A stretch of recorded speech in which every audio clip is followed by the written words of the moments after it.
రాష్ట్ర రైతు సంఘం రాష్ట్ర ఉపాధ్యక్షుడిని. మిత్రులారా, ఈరోజు ఆర్మూర్ పట్టణ కేంద్రంలో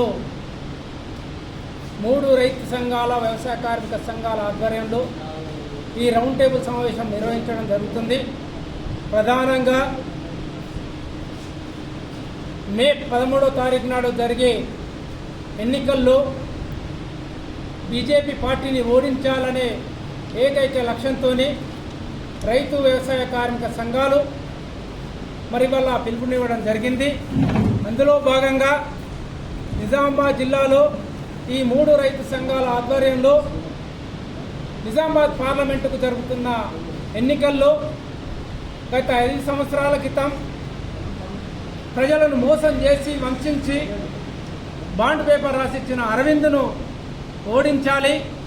అట్లాగే దేశంలో రైతు వ్యతిరేక విధానాలకు పాల్పడ్డ మోడీ సర్కార్ విధానాలకు వ్యతిరేకంగా 13 నెలలు రైతులు 750 మంది బలిదానాలు చేసుకొని పోరాటం చేస్తుంటే ఈ పోరాటము ప్రపంచంలో పేరెన్నికగల పోరాటంగా భావించి మాకు పుట్టకథలు ఉండవనే ఆలోచనతో ఆ రోజు మోడీ సర్కార్ ఈ రైతులు చెప్తున్న చట్టాలు ఏవైతే ఉన్నాయో వాటిని మేము వెనక్కి తీసుకుంటామని రాతపూర్వకంగా రైతు సంఘాలకు హామీ ఇచ్చి నేటికి కూడా వాటిని అమలు చేయకపోవడము, మరి దీనికి వ్యతిరేకంగానే రాబోయే పార్లమెంట్ ఎన్నికల్లో మోడీ సర్కారు విధానాలకు వ్యతిరేకంగా అట్లాగే బీజేపీకి ఓటు వెయ్యొద్దని, అట్లాగే నిజామాబాద్ జిల్లాలో మరి పార్లమెంట్ సభ్యుడు 100 రోజులు పసుపు బోర్డు తెస్తానని,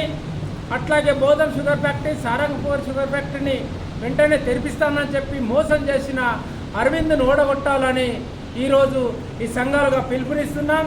కనుక ప్రజలు ఈ ఆర్మూర్ ప్రాంతంలో చైతన్యవంతమైన ప్రజలు, అట్లాగే నిజామాబాద్ కాన్స్టిట్యుయెన్సీ ప్రజలు కూడా ఈ అనేక వాగ్దానాలు చేసిన ఈ బీజేపీ పార్టీని ఓడించాలని మేము ప్రజలకు విజ్ఞప్తి చేస్తున్నాం. Thanks for watching. Like, share and subscribe.